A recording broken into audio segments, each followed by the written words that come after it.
Seja bem-vindo ao Inovativos, espaço aberto aqui na Band News FM para discutir empreendedorismo, para discutir inovação e também tudo que diz respeito a essa cultura digital. Programa que vai ao ar no rádio aos domingos e você confere também todos esses papos no nosso canal do YouTube, Rádio Band News FM, a qualquer hora do dia, a qualquer hora da noite. Sempre comigo, Alexandre Bentivolio, e com meu parceiro de todas as semanas, Vitor Manhani. Tudo bom, Vitor? Tudo ótimo, Alexandre. Olá a todos e a todas. Eu quero convidá-los para participarem aqui do Inovativos, que tem esse propósito de instruir, passar conhecimento sobre o digital, que não é só o uso da tecnologia, mas sim uma mudança nos processos, na gestão das empresas e como a gente vai operar daqui para frente. Então, se você está interessado nesse tipo de conteúdo, seu lugar é aqui. Se inscreva nos canais da Band News FM, comente os nossos vídeos, que isso ajuda a gente a sempre melhorar. E hoje a gente vai trazer um assunto que talvez interessa a todos e a todas que têm algum tipo de serviço ou produto para vender. Tudo isso está dentro do que a gente chama de comércio eletrônico, comércio digital. E hoje a gente vai chamar um dos maiores representantes, se não o maior representante do comércio eletrônico do país, não é mesmo, Alexandre? Sim, hoje a gente está aqui conversando com a Kelly Carvalho, assessora econômica da FEComércio de São Paulo, para discutir essa transformação, né, do perfil do comércio eletrônico, tanto de quem usa o comércio eletrônico, quanto de quais produtos são vendidos no comércio eletrônico, uma transformação muito grande causada pela pandemia. Kelly, queria dar as boas-vindas aqui ao Inovativos e queria que você falasse um pouco dessa transformação, qual foi essa mudança que o setor do comércio eletrônico sofreu durante a pandemia. Olá, Alexandre, Vitor, é um grande prazer estar aqui nesse programa que visa aí trazer questões tão importantes relacionadas aí à transformação digital. Então, é uma grande honra participar aqui. E o que a gente observa é que durante a pandemia nós tivemos aí uma verdadeira mudança do mercado, né?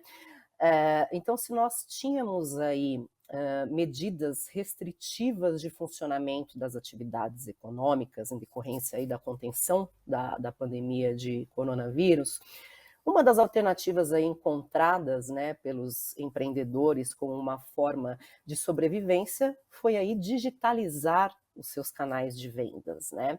E isso foi fundamental, porque se o empreendedor antes da pandemia alguns já estavam no digital, mas outros tinham apenas um plano de digitalizar as suas atividades, eles passaram aí a ingressar nesse mercado para dar visibilidade para os seus consumidores.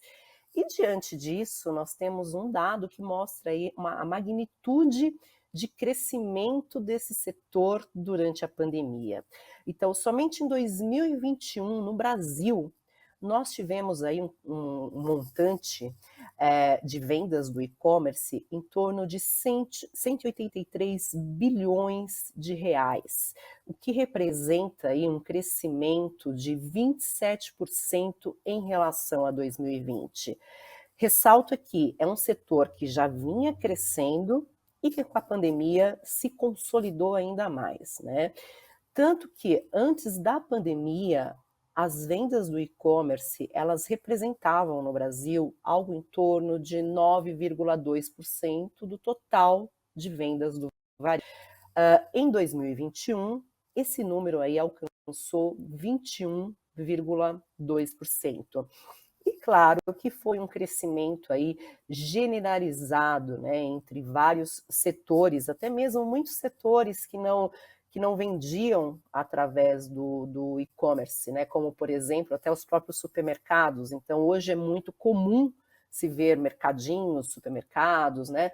Estarem aí numa plataforma online, comercializando seus produtos e aí conseguindo atrair esse público, esse novo consumidor para o seu negócio.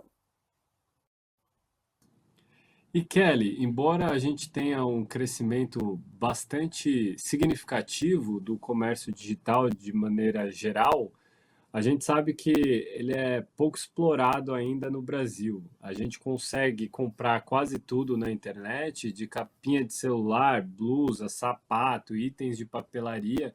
Então, de tudo está ali disponível na internet. Só que a taxa de penetração desse comércio eletrônico ainda é baixa no Brasil, se você olhar para outros países, para outros continentes, como Estados Unidos ou mesmo a China, onde a gente vai ver uma penetração desse comércio eletrônico ali na ordem de 60%, né? E se a gente olhar para o nosso país, a gente vê outros segmentos de comércio eletrônico que aceleraram muito mais essa penetração, ou seja, muito mais atores, empreendedores estão vendendo no digital, né? Enquanto no comércio eletrônico a gente pode chegar num índice de penetração, de maneira geral, em 11%, ou seja, 11% de todo o varejo vendendo no digital, quando a gente olha para bares e restaurantes no Brasil, essa ordem é muito mais significativa, ou seja, se avançou de maneira muito mais rápida. Como você enxerga esses desafios para a gente ter mais empreendedores, empreendedoras, vendedores ali conectados nesse ecossistema digital, seja vendendo por site, seja por aplicativo, seja por rede social? Esses desafios, eles existem ou não? Sim, existem inúmeros desafios aí enfrentados por essas empresas, né? Então, enquanto na pandemia nós tivemos aí um movimento grande, né, de empresas partindo, por exemplo, para um marketplace, né?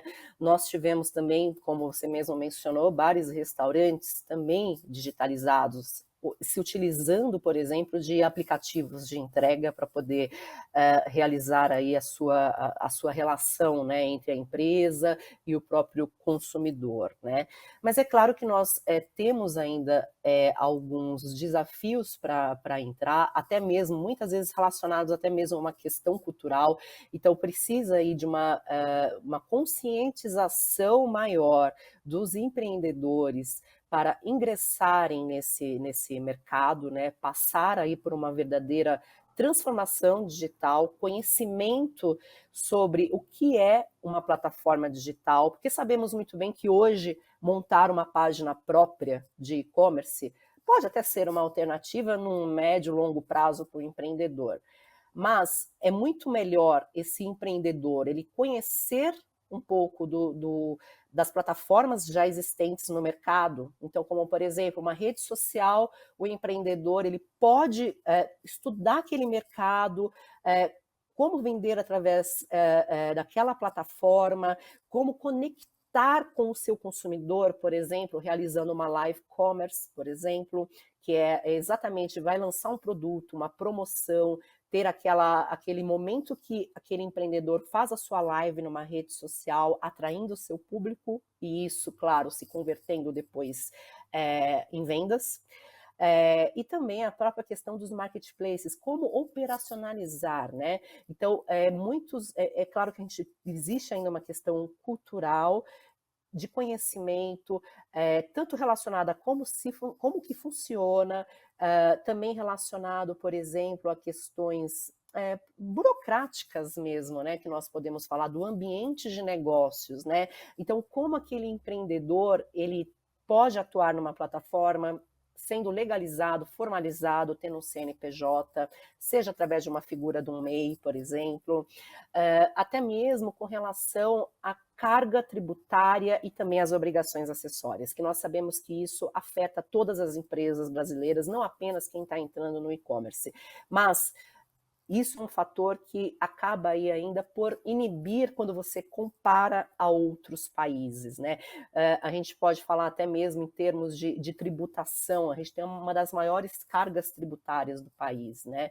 Então, acaba que outros países acabam tendo uma penetração maior no mercado, no seu e-commerce, do que o próprio Brasil, né? Então, a gente tem que levar isso em conta então, temos tanto um processo de educação, cultura, transformação digital, como uma própria questão relacionada a políticas públicas que poderiam aí ter como objetivo desburocratizar, diminuir obrigações acessórias, carga tributária, enfim, facilitando esse ambiente de negócios. Kelly, eu queria saber como que vocês da FEComércio projetam o crescimento do comércio eletrônico. A gente viu um movimento de uma aceleração, como eu falei agora há pouco, desse comércio, um crescimento muito rápido, muito de uma vez só. Como que vocês projetam os números agora para esse ano de 2022 e para os próximos anos? Bom, os números eles continuam bastante positivos, tá? Mas a gente tem que levar em conta que nós temos uma base de comparação muito forte, né? Então, se em 2020, em 2021 teve um crescimento aí de 27% em relação a 2020, esse ano a expectativa é de que as vendas através do comércio eletrônico, seja através de uma rede social, uma plataforma própria, marketplace, continuem aí registrando um crescimento. Porém, como temos uma base muito forte, porque cresceu muito as vendas nos anos anteriores, durante a pandemia, a expectativa da FEComércio São Paulo é de um crescimento em torno aí de 10% em relação ao ano passado, o fechamento desse ano em relação ao ano passado. Então, ressalto bem, não é um número pequeno, porque nós temos uma base muito forte de comparação. E só lembrando um pouco aqui, quando a gente fala em termos setoriais, né, no varejo em si, a gente observou alguns momentos durante a pandemia, né? Então, nós tivemos lá aquele início de pandemia, que foi um crescimento de produtos relacionados à saúde, higiene pessoal, todos os cuidados aí, né? Medicamentos, né?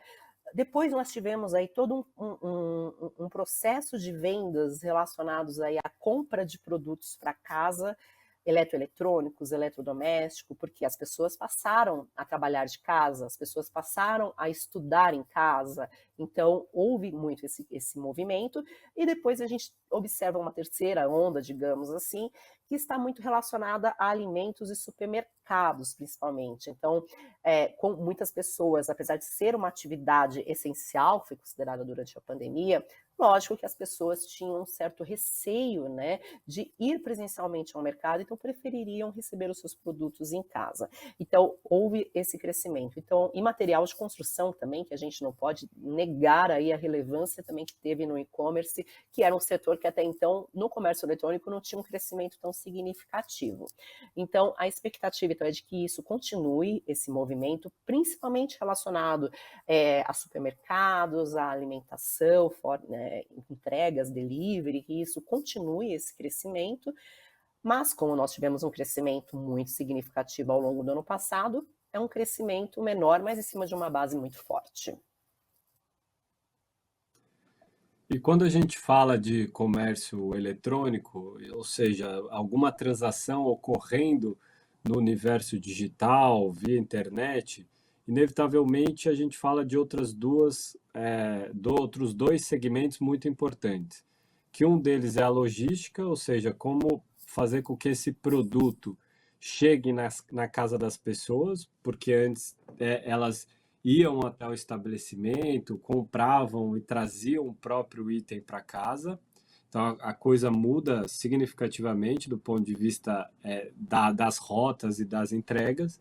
E o outro, que é também dos meios de pagamento. Então o comércio eletrônico induzindo, promovendo o surgimento de novas fintechs, porque se essa transação é feita no ambiente virtual, inevitavelmente eu tenho que fechar a transação ali, o que se mostrou muito positivo, muitas empresas surgindo aí nesse segmento financeiro para gerar mais competitividade nesse mercado. Agora, na outra ponta, que é a da logística, como eu falei, eu queria entender, até pelo país ser continental e como você bem pontuou, ter algumas questões tributárias ali envolvendo, o que vocês enxergam ali de potencial de mudança, além das questões de alíquotas tributárias, que o setor poderia se beneficiar no sentido também do consumidor? O quanto que o consumidor poderia ser impactado se a gente tivesse um ambiente tributário simplificado?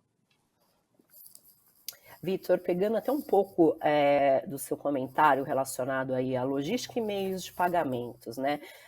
Eu acho que é muito importante a gente pensar muito na ótica de proporcionar uma boa experiência de compra para o consumidor, né? Então, a gente viu, sim, durante a pandemia, por exemplo, que tanto os lojistas, né, as empresas em si, procuraram adaptar as suas operações para entregar o quanto antes o seu produto para o consumidor, inclusive dispondo de outras modalidades de entrega. Então, às vezes, muitos consumidores estão até dispostos a pagar um pouco mais no valor de frete, por exemplo, mas receber o seu produto quanto antes. Então, o consumidor passou a ter à sua disposição essas opções. E com relação a meios de pagamentos, além da gente falar da questão das próprias fintechs, né, eu acho que é muito importante a gente lembrar aqui o próprio processo de digitalização dos meios de pagamentos, né? Então, nós tivemos aqui o surgimento do Pix, né? O próprio uso do QR Code para pagamento de contas, das compras, né? Então, tudo isso facilita muito, inclusive para evitar, por exemplo, um abandono de carrinho de compras num site, por exemplo. Então, isso ajudou muito. Aí, quando a gente fala nas questões tributárias, né, que a gente sabe, o país tem uma das maiores cargas tributárias do mundo, nós temos aí inúmeras obrigações acessórias que devem ser cumpridas pelas empresas. E aí, quando a gente fala da logística, o que a gente observa? Hoje, em média, para se entregar um pacote para o consumidor, tá? O lojista, né, ele tem ali uma obrigação de imprimir, por exemplo, 16 documentos que vão acompanhar aquela mercadoria.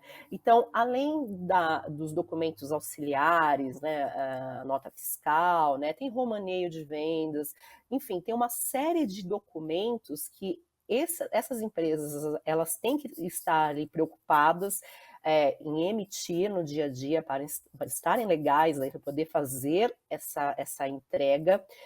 E tudo isso, esse enorme volume de papéis, considerando uma média aí do número de pedidos que nós temos no país num ano, isso pode chegar a 3 bilhões de vias impressas, né, de documentos aí fiscais que são obrigados aí a serem impressos por essas empresas. Então, você imagina em termos de quanto as empresas perdem de produtividade, porque são profissionais que estão alocados ali preocupados com o cumprimento dessas obrigações e poderiam aí estarem aí executando outras atividades, né, no desenvolvimento dessas empresas. Então, qual que seria a alternativa? Claro, além da própria questão da carga tributária, né? Primeiramente, a própria questão da eliminação de documentos fiscais impressos. Hoje é muito possível se ter aí a própria digitalização desses documentos, através de uma própria leitura de um QR Code, por exemplo, né? Através de uma leitura do QR Code anexada ali na embalagem, né, no produto para entrega, é possível ter acesso a todas as informações, né? Tendo uma integração, claro, entre os postos fiscais pelo país, né? A própria digitalização dos postos fiscais do país, é possível fazer aí essa fiscalização e sem falar que todo o sistema, estando aqui integrado, né, de informações, desse tráfico de informações, faz aí com que se melhore até mesmo essa questão da fiscalização, da arrecadação, ou seja, é bom até mesmo para o fisco. Então, a própria questão de se digitalizar esses documentos é fundamental. E eu acho que temos aqui também mais 2 pontos muito importantes quando a gente fala de carga tributária, que alguns estados, por exemplo, brasileiros, com o crescimento dos marketplaces, eles vêm aí criando algumas legislações, né, que visam aí, no caso, onerar, digamos assim, as plataformas de marketplace, ao imputar a elas, tá, a responsabilidade pelo recolhimento de impostos, da emissão do documento fiscal do seu vendedor, do seu seller, né? Só que isso não é o das plataformas de marketplace. As plataformas, elas executam sim o seu papel de retirada, por exemplo, de mercadorias que que são suspeitas na sua plataforma, que estão atuando ilegais. Então, assim, existe toda uma preocupação da plataforma, mas não é função da plataforma fazer uma fiscalização se aquele seu vendedor, o seu seller, está ou não recolhendo tributos, né? Claro, no caso do marketplace, ele pode sim, como uma alternativa, fornecer os dados do seu vendedor dentro de um prazo razoável, claro, para o fisco, para que o fisco possa ir atrás, possa fazer a devida fiscalização. Mas diante desse novo modelo de negócios, não cabe responsabilizar as empresas que estão aí, que ajudaram tanto durante a pandemia, agregando aí empreendedores, muitos que perderam seus empregos, estão gerando renda através do marketplace, e também, claro, a própria questão da geração de renda para a economia como uma forma em geral, e também na própria questão de fazer com que as pessoas tenham acesso a produtos, né, e serviços, né, que são muitas vezes oferecidos aí pelas plataformas de marketplaces.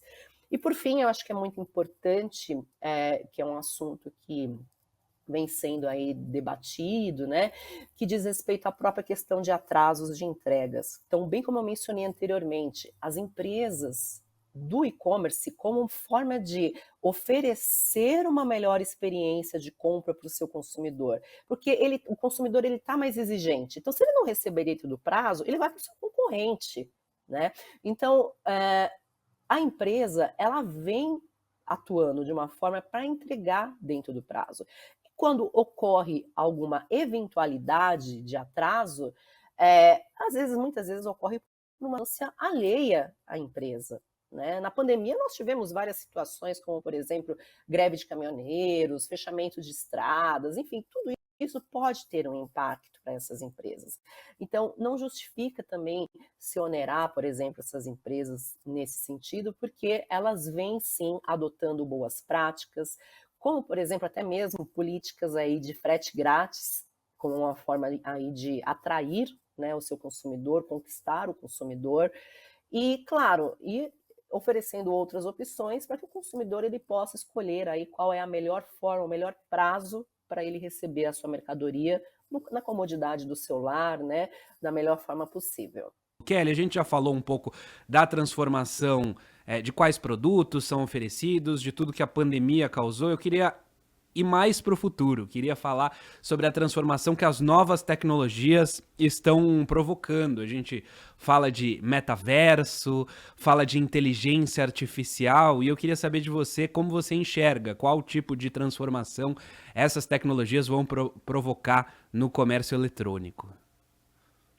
Exatamente, o que a gente observa é que sim, nós temos um mar de oportunidades aí que se abre para os empreendedores, né, que estiverem atentos aí a toda essa tendência do mercado de uma forma em geral, né?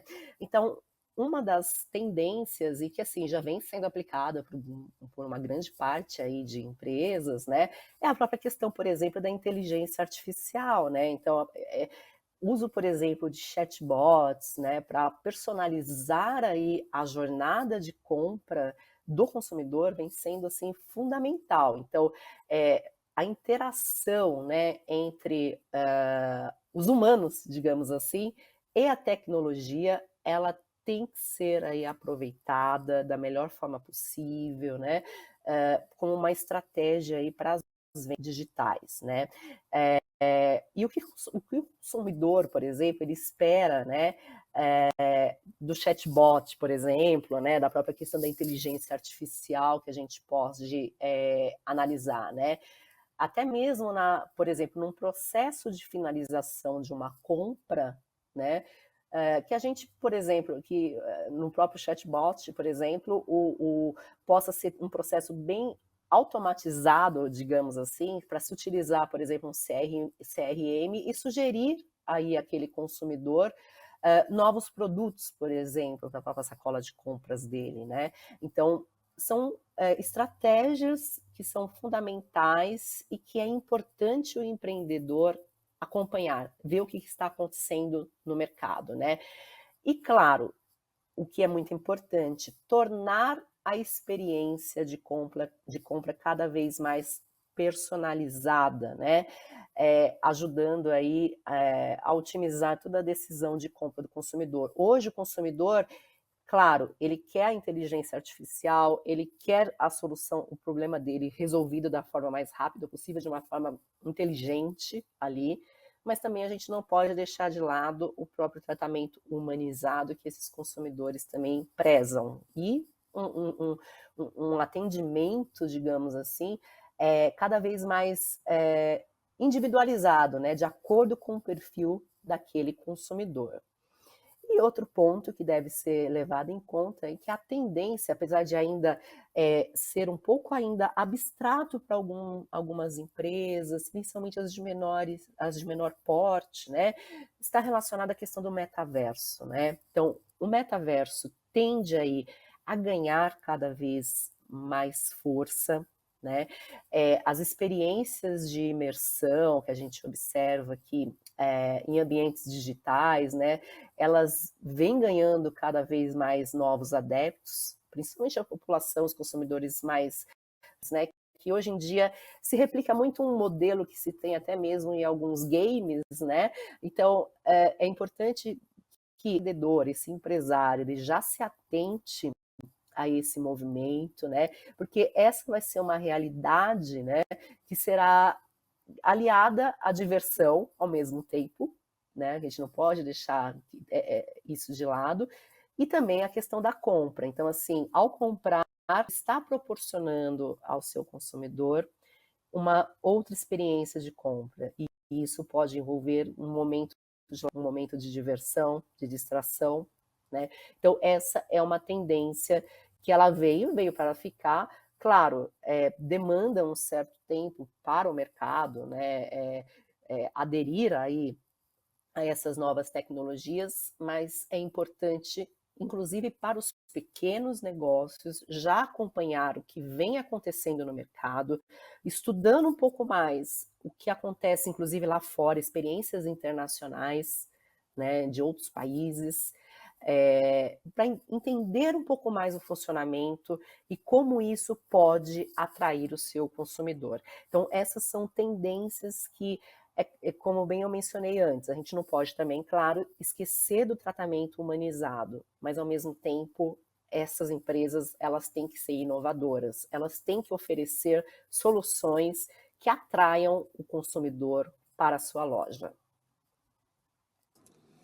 E como navegar nesses mares sendo pequeno, médio, vendedor ou varejista? Porque a gente está vivendo vários mundos no presente. Então a gente pode ter um vendedor que está já no século 22, utilizando todas essas tecnologias que você citou, e também o vendedor ali que está no seu bairro, tem a sua lojinha, tem os clientes atendidos ali no entorno. Como você bem comentou, o perfil do consumidor está mudando, então ele está muito mais conectado a essa nova dinâmica de negócio. Então, se ele tem uma experiência na casa dele de assistir um filme, ele também quer uma experiência parecida e rápida nas outras áreas da vida. Se ele recebeu um pedido rapidamente, ele vai querer receber os demais também no mesmo ritmo. Quais são as dicas que você dá para esse pequeno, médio empreendedor para trabalhar nessa nova dinâmica que você está colocando aí de experiência? Ele continua com a loja do jeito que está e se cadastra nas plataformas, ele muda o ambiente físico dele, de que forma? E se a FEComércio tem alguma iniciativa para justamente ajudar esse pequeno empreendedor? Vitor, isso é muito importante até mesmo porque nós estamos passando ainda por um período de crise econômica, né? Vindo aí de uma pandemia. Então, como é importante a gente conscientizar esse pequeno empreendedor sobre esse processo de transformação digital. Claro que algumas tecnologias, elas podem estar um pouco mais distantes da realidade nesse atual cenário, né, que a gente está passando aí para as pequenas empresas. Mas como que ela pode inovar, né? Como que ela pode ter um diferencial, né? Então, claro, o que é importante? Primeiro, estar presente num canal digital. Então, marketplace é fundamental, rede social, muito importante. E quando eu falei ali em termos da humanização de atendimento e também do próprio chatbot para poder identificar o perfil do seu consumidor, se esse empreendedor ele puder estudar o seu mercado, o seu perfil de consumidor, e se utilizar até mesmo das próprias redes sociais, do WhatsApp, por exemplo, para poder conhecer o seu consumidor e dar respostas cada vez mais ágeis e que tenham uma solução para o seu consumidor, esse acho que já é um grande passo para esse empreendedor, para esse pequeno empreendedor. Não apenas ficar ali no seu estabelecimento físico ou apenas dispondo de um produto numa rede social, mas eu acho que essa parte da interação e de respostas muito rápidas através de uma rede social, através de um WhatsApp, é fundamental nesse momento.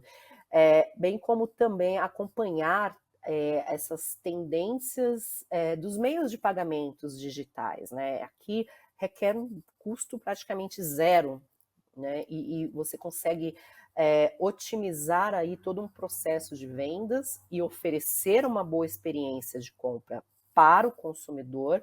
Então, oferecendo, por exemplo, um meio de pagamento Pix, o pagamento através de um QR Code, um link de pagamentos, por exemplo. Então, seriam aqui algumas estratégias iniciais para que esse empreendedor ele possa inovar, né? E nesse sentido, a Federação do Comércio vem atuando, tem um conselho que chama-se Conselho de Economia Digital e Inovação, que aborda, além das questões aí, das dores desses empresários, também na parte de orientação para esse empreendedor, em termos de transformação digital. Então, seja através de um webinário, através de uma live, através da produção de conteúdo para orientar esse empreendedor. Porque não basta também, claro, estar no digital, é preciso por trás disso também esse empreendedor, o pequeno empreendedor, conhecer questões básicas do planejamento do seu negócio. Então, é tanto o plano de negócio como estudar o seu mercado consumidor, estudar o seu concorrente, o que ele vem fazendo de diferente, além do preço praticado, mas o que ele faz para poder atrair o consumidor para a sua loja. E também os próprios fornecedores, porque um eventual atraso na entrega pode implicar em toda a experiência de compra do consumidor, e o consumidor acaba avaliando mal essa loja, e aí essa empresa perde esse consumidor. Então, são alguns pontos que a Federação do Comércio ela vem atuando nesse sentido, de orientar esse empresário, explicando o beabá, digamos assim, do plano de negócios, das finanças, e, claro, desse início de transformação digital, que pode ser através de um marketplace ou através de uma rede social, meios de pagamentos digitais, e, claro, ter esse tratamento humanizado de forma aí a ter esse contato e oferecendo ao seu consumidor o melhor produto, o melhor serviço e o melhor atendimento. Queria agradecer a disponibilidade e a atenção da Kelly Carvalho, assessora econômica da Federação do Comércio de São Paulo, conversando com a gente sobre essa revolução pela qual passou o setor de comércio eletrônico durante a pandemia. Obrigado, Kelly. Eu que agradeço. Muito obrigada, é um prazer participar aqui com todos. E lembrando a você que o Inovativos volta na semana que vem, no domingo no rádio e a qualquer hora do dia, a qualquer hora da noite, no nosso canal do YouTube. Obrigado, Vitor. Obrigado, Alexandre, Kelly, todos que nos acompanharam até aqui. O meu muito obrigado e valeu. Até a próxima. Até mais.